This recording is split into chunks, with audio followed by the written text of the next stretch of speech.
Hi, Craig Duck here, President and Missionary of the Fellowship of Christian Firefighters International, here today to talk about hose. It's another tailboard talk group discussion, and these discussions are designed to get you excited about studying the Bible and get you in there and to grow in your faith. And so you can take that with your local group and begin a discussion and see where it leads. So you're saying, well, what does Hoseloads have to do with the Bible? Well, I was always taught that as far as hose goes, and as far as fires go, the quicker you can get your hose to the seat of the fire, the quicker you can put water on it, then everything else goes away and you can be back in the firehouse safe and sound. And so hose loads are very important.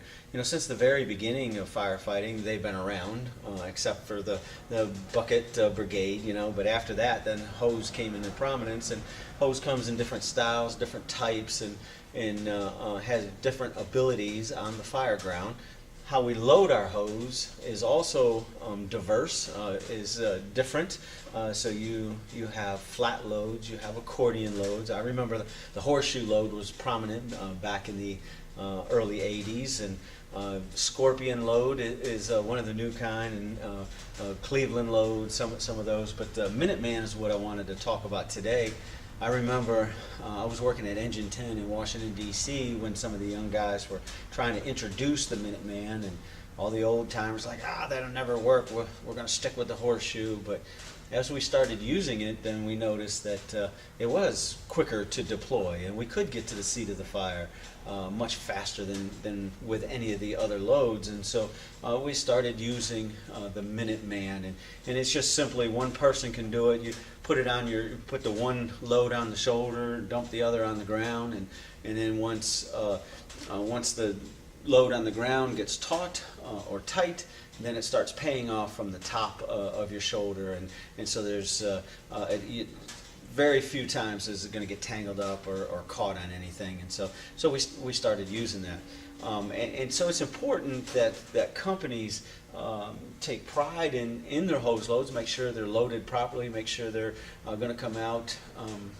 every time with little ease, and be able to be efficient on the fire ground. And you know, we're not limited in what we come up with as firefighters. Our minds are a great tool, and who knows what the future will hold for hose loads as we continue to refine and get better and better as firefighters and first responders.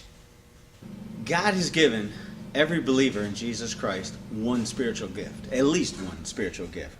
1 Peter 4:10 says, "As each has received a gift, use it to serve one another as good stewards of God's varied grace." And you know, it's important for us to use our spiritual gift that God has given us to glorify Him in the fire service, to encourage one another to grow in their faith and to draw closer to God. And that's why God has given us those gifts. Now, with our hose, we would never think of pulling up on a working structure fire and not utilizing the hose. We just got done talking about the need for speed and the need for efficiency and being able to pull the line so that we could put the fire out.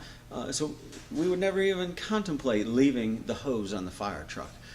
Similarly, in our Christian faith, we shouldn't ever think of not utilizing our spiritual gift.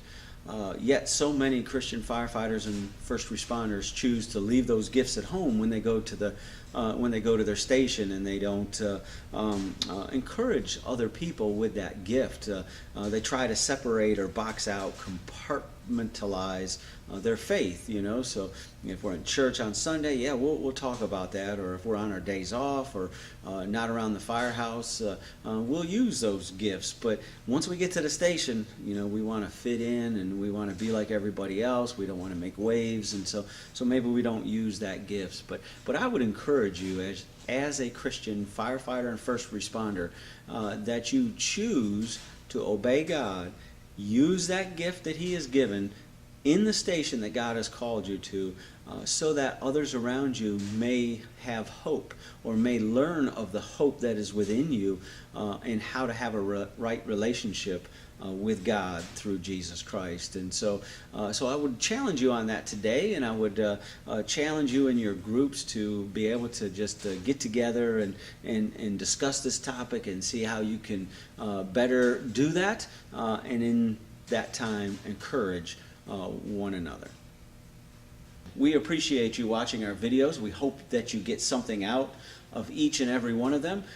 Don't keep them a secret. Share them with all of your social media friends, those at the station that you work at or serve in, and we would greatly appreciate that, so that we might start a revival within the fire service. So if you found this via YouTube, please hit the thumbs up button and the like page so that you can get notifications every time we get a new video in. If you found it on the website, www.fellowshipofchristianfirefighters.org, please let everybody know that our videos are there, or perhaps you got it via the app. And I would encourage you, if you don't have the app, go to the App Store and type in Christian Firefighter Hub.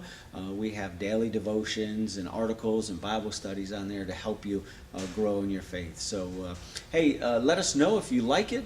Maybe if you have an idea for a video, we would love to use your idea. Just hit us up on the comments, and we will try to do that. And give us some feedback. We want to know how we're doing, so that we can improve these videos, so that we can reach firefighters for Christ.